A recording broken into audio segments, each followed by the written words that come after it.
What if I told you there's a strategy that lets you donate to charity and get paid for it at the same time? Sounds too good to be true? I get that, but stick with me for a few minutes because this is completely real and it's been around for decades and most people have never heard of it. Here's the thing most people don't think about. Taxes are a drag on your portfolio's performance. And some people feel so strongly about minimizing taxes, they'll actually sacrifice returns to do it. They'd rather earn less so they don't have to pay as much in taxes. A charitable remainder trust takes that instinct and turns it into something powerful. Instead of a chunk of your money going to the government, it goes to an organization you care deeply about. Yes, those specific assets won't pass directly to your children, but that money generates income for you during your lifetime and then lands somewhere that actually reflects your values.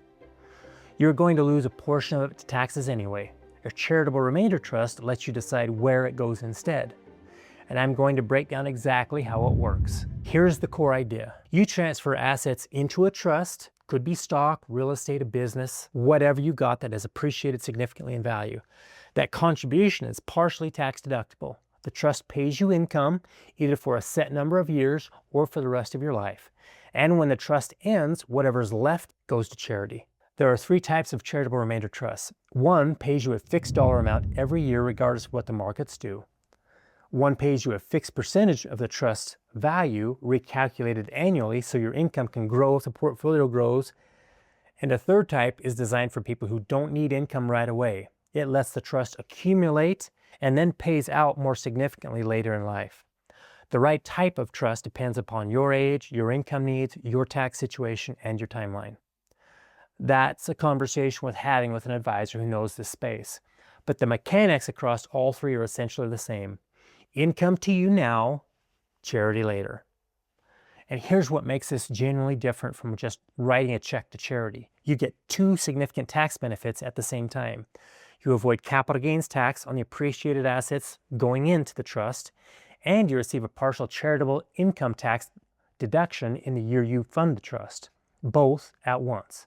That combination is rare, and it's why this strategy gets the attention it deserves. Here's something most advisors don't explain clearly, and I think it's worth understanding. The IRS has one core requirement for a charitable remainder trust to qualify, and it's called the 10% remainder rule. All it means is this. At the time you set up the trust, the IRS runs a projection based on your age, your payout rate, and an interest rate they publish monthly. They calculate what the charity is expected to receive at the end of the trust. That projected amount has to be equal at least 10% of whatever you put in on day one. So you can put in a big chunk today, 10% of it has to go to charity at the end. So if you decide to fund a trust with $500,000, the IRS needs to see that charity is on track to receive at least $50,000 when the trust ends. That's the floor. That's the price of admission. Now here's why this matters practically. The 10% rule is what limits how aggressive you can be on your own payout rate. The more income you take, the less is projected to remain for your charity. Push too hard and the trust fails the test and you lose all the tax benefits. So there's a natural ceiling on what you can pay yourself, and it moves based upon your age. The older you are, the shorter the projected trust term and the higher the payout rate you can set while still passing the test. Think of it like a dial. On one end, maximum income to you. On the other, maximum gift to the charity. The 10% rule tells you how far you can turn that dial towards yourself before the whole thing stops qualifying. Most people land somewhere in the 5 to 8% annual payout range, depending upon their age and goals.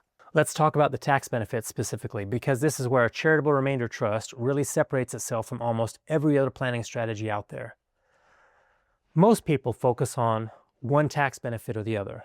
But a CRT delivers both at the same time, and that's the point. First, capital gains. You bought stock or real estate, or you've grown a business over a long period of time.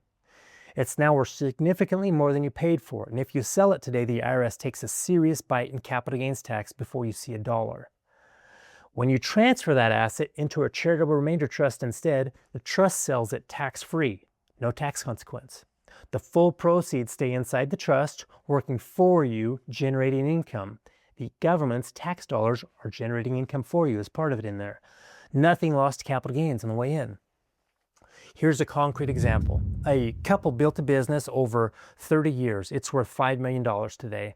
Their original cost was $1 million, so they're sitting on $4 million of capital gains exposure. If they sell it outright, that capital gains bill is significant. Instead, they contribute the business into a charitable remainder trust. The trust sells it, all $5 million stays inside the trust, working for them. The $4 million capital gains hit they were facing, it's gone. The second, the charitable deduction. In the same year you fund the trust, you receive a partial charitable income tax deduction. And this is the part most people get wrong when they first hear about it. The deduction is not the full value of what you contributed. It's based on the present value of what the charity is expected to receive at the end of the trust. Remember the 10% rule? On that $5 million contribution, depending upon their age and payout rate, the charitable deduction could land somewhere between $500,000 and $1.5 million, depending upon the growth. That's real money coming off of their taxable income in the year of the contribution. One more thing worth knowing. The IRS limits how much of that deduction you can use in a single tax year, typically 30% of your adjusted gross income for this type of contribution. Any unused deduction carries forward for up to 5 additional years. So a large deduction doesn't disappear, it just gets spread out over time. Capital gains avoided on the way in, a meaningful deduction in the year you fund it, and a reliable income stream for life. That's the combination that makes this strategy worth a serious conversation. Before you think this is only for the ultra wealthy, let me stop you right there. Charitable remainder trusts are used by retirees looking to convert appreciated assets into lifetime income, by business owners facing significant capital gains tax after a sale, by investors sitting on stock or real estate that has grown substantially over the years. You don't need a dynasty. You typically need between $150,000 and $250,000 in appreciated assets and a genuine interest in charitable giving.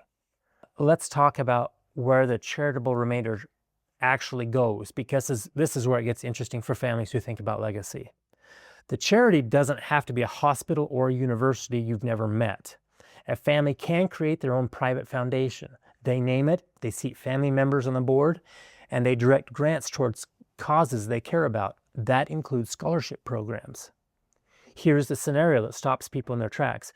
A couple has appreciated assets that would face significant capital gains taxes if sold. Instead of writing a check to the IRS, they fund the Charitable Remainder Trust. They receive income for life. And at the end, the remainder flows into their family's private foundation, which has been set up to fund education expenses for their grandchildren and great-grandchildren for generations. Done correctly with the right legal framework, this is completely legitimate, but it has to be structured properly by an attorney who knows this space. This is not a DIY project. Money that would have gone to the government is now funding your family's legacy in a way that reflects your values. Done properly with the right legal structure and an objective selection process, that is completely legitimate. And it's exactly the kind of planning that changes how a family thinks about wealth. That's not a millionaire's trick, that's intentional planning. And most people just need someone to show them the door. All right, let's be straight about what a charitable remainder trust is not, because any advisor worth listening to will tell you this up front. The moment you transfer assets into the trust, it is irrevocable. You cannot change your mind and take them back. That's not a flaw in the strategy. It's just the reality you need to understand before you sign anything. And at the end of the trust, whatever is left goes to charity, not directly to your heirs. For some families, that's a deal breaker. That's completely valid, and it could be a reason to walk away. And a good advisor will tell you so. But here's what a lot of people don't realize. There's a strategy that addresses this concern directly. It's called wealth replacement. The increased income you're receiving from the CRT can be used, right, because this trust is generating income to you.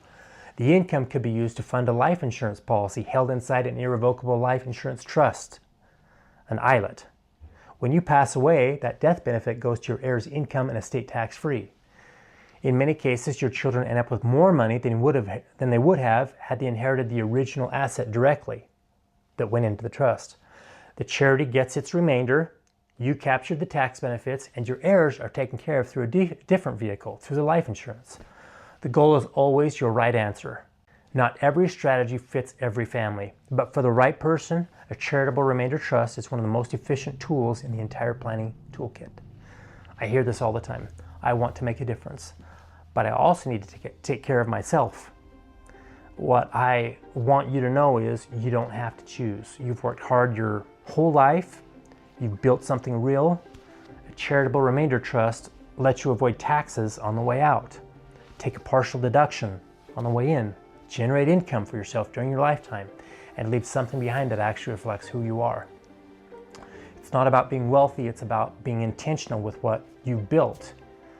If any of this has resonated with you, drop a comment below or send me a message. I'd love to help you figure out whether a charitable remainder trust makes sense for you or your situation.